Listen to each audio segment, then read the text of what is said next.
O assunto deste estudo é, sem dúvida alguma, dos mais delicados.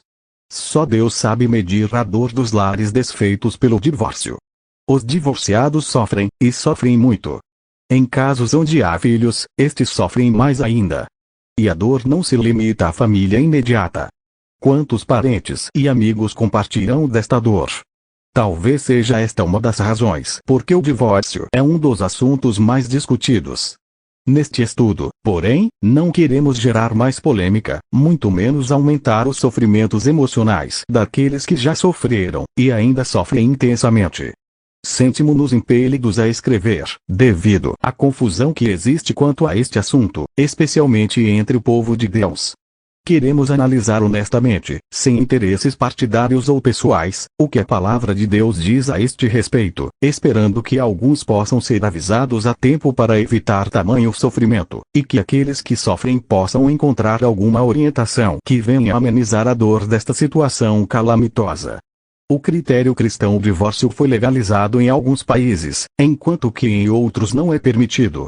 Na maioria dos países que o permitem, porém, esta lei é facultativa, e o cristão não precisa usá-la. Este fato, porém, um problema muito grande para o cristão, pois nós estamos sujeitos a uma autoridade maior, a palavra de Deus, Atos 4:19. O fato de as autoridades humanas permitirem ou não o divórcio é uma questão secundária.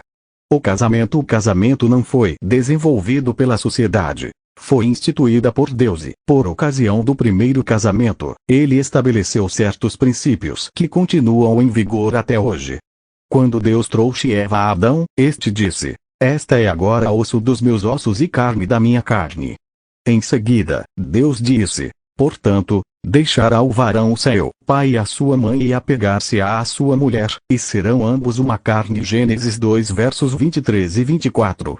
O uso desta palavra no Novo Testamento confirma que foram faladas por Deus. Veja Mateus 19:5, é igualmente claro que Deus não falou estas palavras com respeito a Adão e Eva, porque Adão não teve nem pai nem mãe e, portanto, ele nunca os deixou. Deus estava estabelecendo um princípio fundamental do casamento. Ele quer que entendamos que o casamento é uma união de um homem com uma mulher de forma tão íntima que supera o relacionamento de filho e pai. O filho e o pai são dois. O homem e sua esposa passam a ser uma só carne. O filho deixará o seu pai e a sua mãe, mas apegar-se-á à sua esposa. A palavra traduzida apegar-se-á significa literalmente colar ou grudar, indicando uma união inseparável. O Senhor Jesus, comentando este fato, disse: "Portanto, o que Deus ajuntou não separe o homem." Mateus 19:6. Deus poderia ter criado mais do que uma mulher. Não por acaso que criou apenas um homem e uma mulher. As anormalidades logo surgiram anomalias. Bem cedo na história da nossa raça apareceu bigamia. Lameque, a sétima geração na linhagem de Caim, tomou para si duas mulheres, Ada e Zila, Gênesis 4:19, e o Antigo Testamento mostra como isto tornou-se muito comum. E logo piorou. Nos dias antes do dilúvio, eles tomaram para si mulheres de todas que escolheram. O Senhor falou disto, dizendo que eles casavam e davam-se em casamento. Mateus 24:38. Agora era poligamia. Talvez o caso mais notório foi o de Salomão, que teve 700 esposas e 300 concubinas. 1 Reis 11:3. Até servos de Deus, como Davi, viviam na poligamia, mas isto não deve obscurecer o fato que Deus estabeleceu uma união monogâmica, e as modificações que apareceram através dos séculos não invalidam aquele modelo. São desvios do padrão divino. São anomalias. Capítulo 1. O divórcio no Antigo Testamento. O Antigo Testamento mostra ainda mais uma anomalia, ou seja, o repúdio. Esta novidade só apareceu nos dias de Moisés, e temos as leis a este respeito em Deuteronômio. Resumindo, são: a. Deuteronômio 22 versos 20 e 21. O homem casou e acusou falsamente a mulher, dizendo que não era virgem. Neste caso ele seria castigado, pagaria 100 siclos de prata ao pai da moça, e ela lhe seria por mulher. Além disto, ele nunca poderia divorciá-la. B. Deuteronômio 22 versos 20 e 21. O homem casou e logo descobriu que não era virgem. Neste caso, não haveria divórcio, a mulher seria apedrejada e morta. C. Deuteronômio 22 e 22. Num caso de adultério não haveria divórcio, pois ambos seriam mortos. D. Deuteronômio 22 versos 23 a 27. Fornicação. E, no caso de uma virgem desposada, se acontecesse na cidade, ambos seriam mortos, pois ela não gritou pedindo socorro, logo não haveria divórcio. E, se acontecesse no campo, somente o homem seria morto, pois a moça gritou e não houve quem a socorresse. E em Deuteronômio 22 versos 28 e 29. No caso de uma virgem não desposada, o homem daria ao pai da moça 50 ciclos de prata e ela lhe seria por mulher, e ele nunca poderia divorciá-la. E Deuteronômio 24 versos 1 a 4. Se um homem casasse com uma mulher e esta não achar graças aos seus olhos, por nela achar coisa feia, ele poderia dar-lhe carta de repúdio, e ela estaria livre para casar com outro. Se, porém, seu segundo marido falecesse ou lhe repudiasse, ela não poderia casar-se novamente com seu primeiro marido. Sem entrarmos em detalhes, podemos perceber um fato importante para nosso estudo. O divórcio foi permitido, na lei, à humanidade.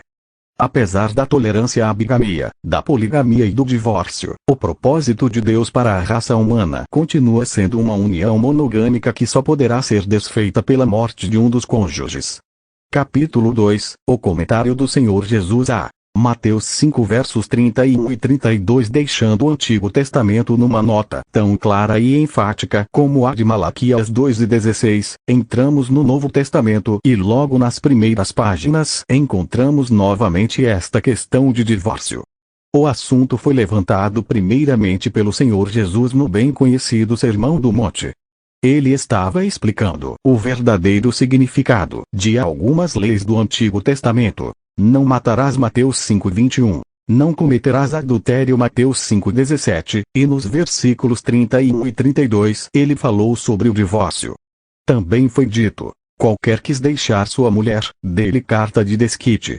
Eu, porém, vos digo que qualquer que repudiar sua mulher, a não ser por causa de prostituição, faz que ela cometa adultério. E qualquer que casar com a repudiada comete adultério. Em primeiro lugar, considere as palavras eu, porém, vos digo. Elas indicam que o Senhor está trazendo um ensino diferente sobre o divórcio. Nunca foi a vontade de Deus que um casamento terminasse com uma carta de repúdio. Observe também que, ao falar do divórcio, o Senhor não entra na questão da legitimidade. Não diz se aprova ou se não aprova. Ele mostra o que acontece quando um homem dá uma carta de divórcio à sua esposa. Ele está falando de consequência. Ele diz: A. Qualquer que repudiar sua mulher, faz que ela cometa adultério. B. Qualquer que casar com a repudiada comete adultério. Estas consequências levantam uma pergunta importante, uma pergunta cuja resposta é fundamental ao nosso estudo. Se a repudiada tem uma carta de repúdio que lhe dá o direito de casar com outro, vejas as leis de Deuteronômio acima, como que o divórcio faz com que ela cometa adultério. A mesma pergunta surge no final do versículo. Se ela tem esta carta de repúdio, e exerce o seu direito de casar com outro, como é que este comete adultério? Só pode haver uma resposta. Apesar de um divórcio lega, Deus ainda considera o primeiro casamento como válido. O divórcio não o desfaz. A cláusula de exceção, a não ser por causa da prostituição, no entender de muitos, modifica a situação, dando legitimidade ao divórcio. Mas veja que nesta passagem o Senhor Jesus não estava falando da legitimidade, e sim das consequências do divórcio. Veremos isto outra vez, com ainda mais clareza, quando considerarmos Mateus 19. Veja as consequências que o Senhor mencionou, levando em conta agora a cláusula da exceção.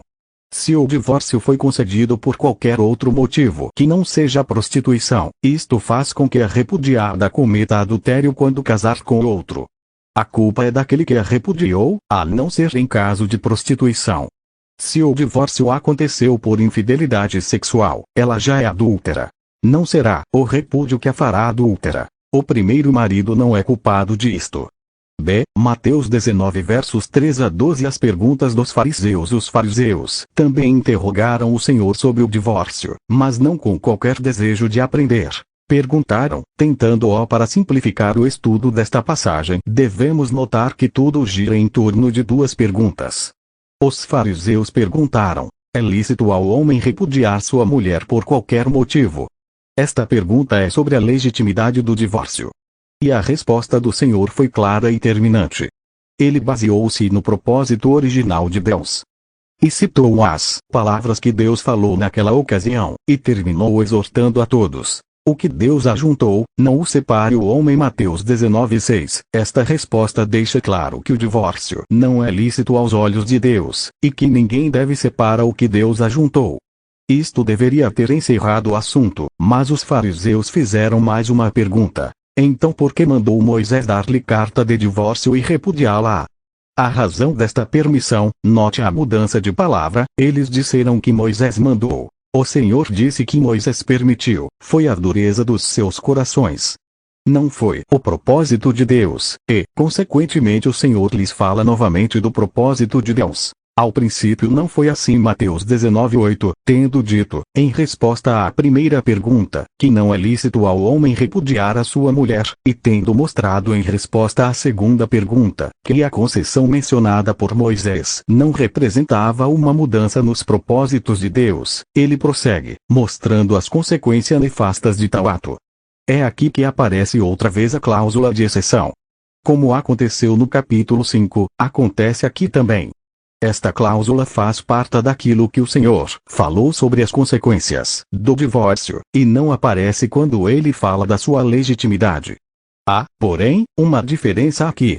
Em Mateus capítulo 5, o Senhor falou da repudiada cometendo adultério depois de divorciada, mas aqui é aquele que a repudia que comete adultério ao contrair segundas núpcias. Isto parece claro. Já temos visto no capítulo 5 que a repudiada comete adultério se casar com outro, e qualquer que casar com ela também comete adultério, porque o divórcio não desfaz o primeiro casamento. Aqui, no capítulo 19, é a parte inocente que está em vista, pois qualquer que repudiar sua mulher, não sendo por causa de prostituição, e casar com outra, comete adultério. Com a cláusula de exceção, este texto está dizendo que a parte inocente comete adultério se casar com outra, tendo repudiado sua esposa por qualquer outro motivo que não seja a prostituição. Se o repúdio foi por causa da prostituição, é subentendido que ele está livre para casar com outra. Isto parece estranho. Pode a cláusula de exceção deixar livre o cônjuge inocente para casar-se com outra? Se ele pode repudiar a sua mulher e ainda está livre perante Deus para casar-se com outra, é porque o divórcio desfez o primeiro casamento. Mas já temos visto no capítulo 5 que a repudiada comete adultério se casar com outro, e qualquer que casar com ela adúltera, portanto o primeiro casamento não é desfeito pelo divórcio. Precisamos examinar a cláusula de exceção para descobrir a solução desta aparente contradição. Vamos examinar as palavras gregas, porneia e moicheia. Vamos começar examinando as palavras traduzidas prostituição e adultério no versículo 9. A palavra traduzida prostituição porneia, e o verbo cognato, ocorrem 34 vezes no Novo Testamento. A palavra traduzida adúltero moicheia, e suas cognatas ocorrem 24 vezes.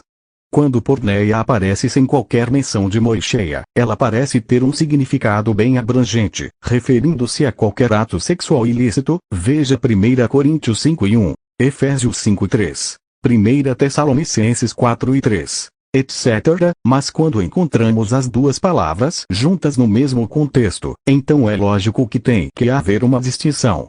Considere, por exemplo, do coração procedem os maus pensamentos, mortes, adultérios, moicheia, prostituição, porneia. Mateus 15:19. Não seria correto traduzir isto como: do coração procedem os maus pensamentos, mortes, adultérios. É claro que a palavra porneia aqui tem que ter o seu significado primário, ou seja, fornicação. Este é o caso da cláusula da exceção. Devem ler: qualquer que repudiar sua mulher, a não ser por causa de fornicação, faz que ela cometa adultério. Ou seja, a exceção mencionada pelo Senhor é a infidelidade sexual de uma virgem desposada, mas ainda não casada. Portanto, este versículo não apresenta uma contradição. A cláusula de exceção não se refere ao adultério, mas sim à fornicação. O adultério, portanto, não desfaz o casamento e não deixa a parte inocente livre para casar-se com outra. Esta cláusula refere-se à infidelidade sexual de uma virgem desposada. Esta fornicação desfaz o compromisso do desposado, deixando-o livre para casar com outra. Para remover a dificuldade que surge na mente de alguns, precisamos ver o que significava ser desposada naqueles dias, em Israel. Muitos dizem que estar desposada em Israel nos dias quando o Senhor Jesus esteve aqui era semelhante ao noivado que nós conhecemos. Isto é apenas uma meia-verdade. Alfred Deschênes, o reconhecido erudito em assuntos judaicos, escreve: desde o momento em que foi desposada, uma mulher foi tratada como se estivesse, de fato, casada.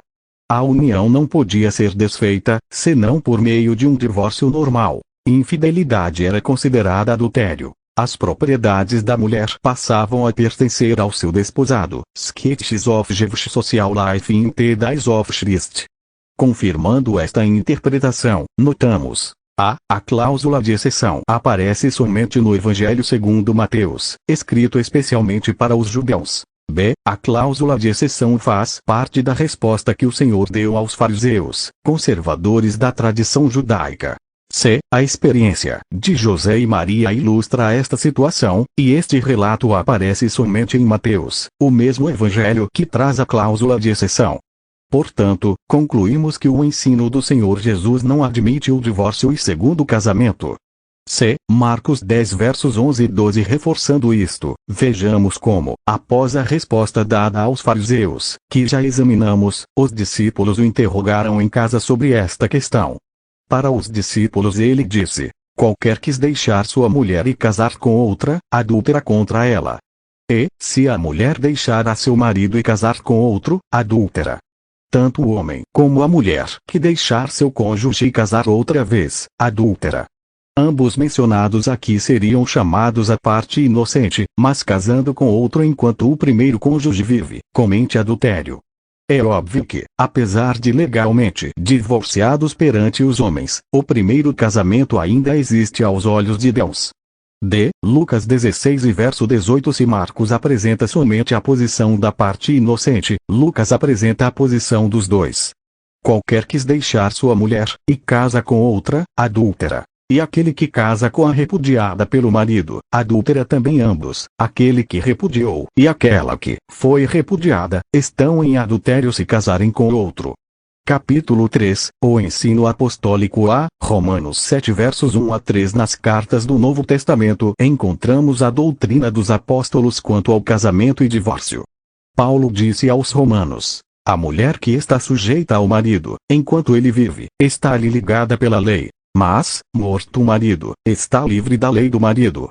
De sorte que, vivendo o marido, será chamada adúltera se for de outro marido. Mas morto o marido, livre está da lei, e assim não será adúltera se for de outro marido. Este ensino é tão claro que dispensa comentários. Expressa de forma enfática, e sem qualquer cláusula de exceção, que nada pode desfazer o jugo matrimonial a não ser a morte de um dos cônjuges. Enquanto ambos vivem, a união é indissolúvel. B. 1 Coríntios 7 versos 10 a 17. Este capítulo traz ensinos importantes sobre o casamento, mas a parte que nos interessa para este estudo se encontra entre os versículos 10 e 17. Aqui encontramos instruções dadas aos casais. Nos versículos 10 e 11, tanto marido como esposa são cristãos, e nos versículos 12 em diante veremos o caso de casamentos mistos. Isto é, o caso de casais que ouviram o Evangelho depois de casados, e um dos cônjuges creu e foi salvo, ao passo que o outro continuou na sua incredulidade. No primeiro caso, ou seja, quando ambos são salvos, as instruções são claras. A. Que a mulher não se aparte do marido, versículo 10b. Que o marido não se aparte da mulher, versículo 11. Se, porém, estas instruções forem desobedecidas, e o casal se separar, há duas opções. A. Fique sem casar, versículo 11. B. se reconcilie com o marido. Versículo 11. Não há lugar para um divórcio e casamento com outro. Tal ação fecharia a porta para sempre quanto à possibilidade de uma reconciliação, como mencionada no versículo 11. No caso daquele cujo cônjuge não é salvo, temos instruções semelhantes. A um irmão, cuja esposa não é salva, o Espírito diz: não a deixe. Versículo 12, e à irmã cujo marido não é salvo, ele diz: não o deixe. Versículo 13. Veja o conselho repetido: não a deixe, não o deixe. No versículo 15 há ainda outra situação que poderá surgir. É o caso triste de uma separação. O cônjuge cristão, obedecendo ao ensino já dado nos versículos anteriores, não vai apartar-se, mas se o descrente se apartar, neste caso o irmão ou a irmã não está sujeito à servidão. Esta expressão simplesmente quer dizer que o cônjuge cristão não tem a obrigação de manter, a qualquer custo, o relacionamento que seu cônjuge abandonou. Pode haver uma separação, mas o cônjuge cristão vai ficar sem casar, mantendo a porta aberta para uma possível reconciliação futura, talvez com a salvação do outro. Resumindo tudo isto, vemos que Deus não quer separação entre marido e esposa, mas reconhece que em algum caso isto pode acontecer. Se tal infelicidade vier a acontecer, não há permissão para casar com outro, mas comente a difícil condição de ficar sem casar, na esperança de uma reconciliação. Nunca poderá haver um segundo casamento enquanto o primeiro cônjuge viver. A mulher casada está ligada pela lei todo o tempo que o seu marido viver. Mas, se falecer seu marido, fica livre para casar com quem quiser, contanto que seja no Senhor. 1 Coríntios 7:39. C. Efésios 5 versos 22 e 23. Nesta passagem, que mostra os deveres da esposa e do marido, devemos observar duas coisas relevantes ao nosso estudo. Uma só carne. A união de marido e esposa no casamento é tão real e profunda que Deus diz a respeito: serão dois numa carne. Versículo 31. Estas palavras são citadas de Gênesis 2:24. O Senhor Jesus também as citou em Mateus 19:5. Não devemos pensar que isto descreve uma união meramente física e carnal. É muito mais do que isto. São duas pessoas, são uma só carne. Isto é um mistério além da compreensão do intelecto humano. A união carnal entre um homem e uma meretriz faz que os dois sejam um só corpo. 1 Coríntios 6:16, mas já vimos em Gênesis 2:24 que o casamento de um homem com uma mulher faz dos dois uma só carne. As palavras de Gênesis 2:24 são citadas em 1 Coríntios 6:16 para mostrar que uma unidade nova é formada. No primeiro caso, forma-se um só corpo, mas no segundo, forma-se uma só carne. A diferença é muito grande. Pode acontecer a separação entre os membros do corpo, mas uma só carne sugere uma união indissolúvel. Com toda reverência, digo que a união entre esposo e esposa reflete algo da união das três pessoas divinas. Cristo e a Igreja. Concluindo este trecho tão importante, Paulo diz: grande é este mistério. Digo, porém, a respeito de Cristo e da Igreja. Efésios 5:32.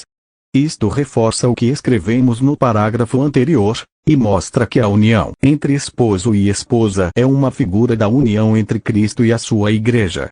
Nunca se pode cogitar da possibilidade de uma separação entre Cristo e a sua Igreja, apesar da infidelidade dela. Se houver a possibilidade de um rompimento do casamento e um posterior casamento com outro, estando o primeiro cônjuge ainda vivo, a figura que o Espírito Santo escolheu é destruída. Capítulo 4. Notas adicionais a: um cristão não pode levar outro cristão a juízo perante os injustos. 1 Coríntios 6 versos 1 a 6. Para conseguir um divórcio, portanto, o cristão teria de desobedecer esta passagem das Escrituras. B. O Senhor Jesus disse: o meu mandamento é este, que vos ameis uns aos outros, assim como eu vos amei. João 14:12.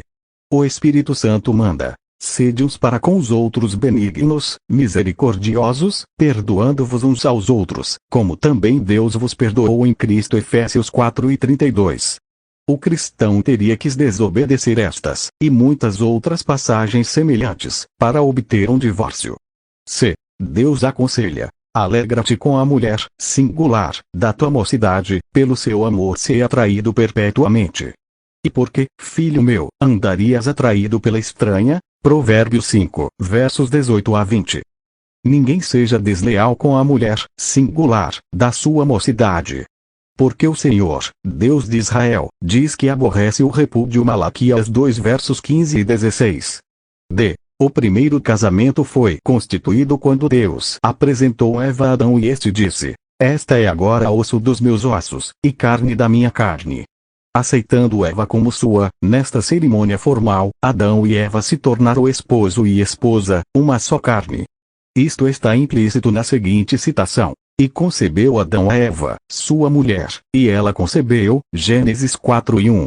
Não diz: Adão conheceu Eva, assim fazendo a sua mulher. Eva não passou a ser a esposa de Adão através do ato físico, mas Adão a conheceu porque ela já era sua esposa. Muitos outros casos nas Escrituras confirmam isto, mas citaremos apenas o caso de José e Maria. José fez como o anjo do Senhor lhe ordenara, e recebeu a sua mulher, e não a conheceu até que deu à luz seu filho, o primogênito. Mateus 1 versos 24 e 25. José recebeu a sua mulher, não como desposada, mas como esposa, mas a relação física aconteceu vários meses depois. E alguns, que percebem que o divórcio não é permitido entre os cristãos, acreditam que o caso de pessoas que se divorciaram antes de serem salvas é diferente. Dizem que até assassinos, viciados, adúlteros e todo tipo de pecador recebe um pleno perdão quando, arrependido, crê no Senhor Jesus. Argumentam ainda que se o Senhor recebe estes, sabendo que eram divorciados, por que razão a igreja não poderia recebê-las? Esta colocação, à primeira vista, parece correta. Pessoas divorciadas podem ser salvas, e devemos pregar o evangelho a elas como a qualquer outra pessoa. Não há diferença. E damos graças a Deus por Ele ter salvado muitos divorciados que vivem com outro cônjuge. Quando o pecador é salvo, o seu pecado é perdoado, e Deus jamais se lembrará dele. Mas o problema que impede a recepção daquele que é divorciado e novamente casado não está no passado, e sim, no presente. O problema é que ele está vivendo com que não é a sua esposa ou esposo. E isto é pecado. Confirmando isto, veja Marcos 6 versos 17 e 18. Herodes mandara prender a João e encerrá-lo, maniatado no cárcere, por ocasião de Herodias, mulher de Filipe, seu irmão, porquanto tinha casado com ela. Alguns argumentam que João não estava condenando o divórcio e segundo casamento de Herodias, e sim, o pecado de Herodes conforme Levítico 18 e 16. Mas observe bem, Herodes tinha casado com ela, mas ainda ela é chamada a mulher de Filipe. Isto sugere que o pecado que João condenou não foi principalmente a violação da lei de Levítico 18 e 16, mas o fato que ele possuía a mulher de Filipe. Aos olhos de Deus, ela ainda era a mulher de Filipe, e não de Herodes. É importante notar que nenhum apóstolo citou a chamada cláusula de exceção. Ela não faz parte da doutrina dos apóstolos. É importante notar que o casamento foi instituído na criação, e, portanto é aplicável a toda a humanidade, quer cristão que não. Não é uma ordenação cristã como o batismo ou a ceia do Senhor. Os irmãos e irmãs casados devem lembrar-se das exortações dadas às esposas e aos esposos em Efésios 5 versos 22 e 33, e praticá-las para que seu casamento tenha a estabilidade e felicidade que Deus deseja que tenha. Observando estas admoestações, eles terão a verdadeira paz num ambiente de amor, espiritualidade e confiança mútua. Os jovens que ainda são solteiros devem ser orientados sobre o perigo do jugo desigual para que busquem a orientação do Senhor na escolha do seu marido ou esposa, sabendo que o casamento é indissolúvel enquanto ambos os cônjuges vivem. Capítulo 5 – Observações finais. Como cristãos, individualmente, ou coletivamente, como igreja, devemos condoer-nos daqueles que sofrem as consequências do divórcio. Devemos saber chorar com os que choram. Antes de tudo devemos lembrar que a sua maior necessidade é espiritual. Se são pessoas descrentes, devemos esforçar-nos em levar-lhes o Evangelho para que sejam salvas. Se são salvas, há um problema difícil e delicado, pois se são casados em segunda núpcias, e o primeiro cônjuge ainda vive, estão vivendo em pecado, e não podem fazer parte da comunhão da igreja local enquanto este problema não for solucionado. Este problema tem que ser enfrentado com muita compreensão e compaixão, mas os padrões da palavra de Deus não podem ser mudados. Em alguns casos há uma solução. O casal pode separar-se. O marido, porém, teria de sensibilizar-se das necessidades materiais da esposa. Se houver filhos, a situação torna-se mais delicada ainda, e nenhuma solução será fácil. Em qualquer caso, devemos tratá-los como irmãos amados, procurando ajudá-los tanto espiritualmente como de qualquer outra forma possível.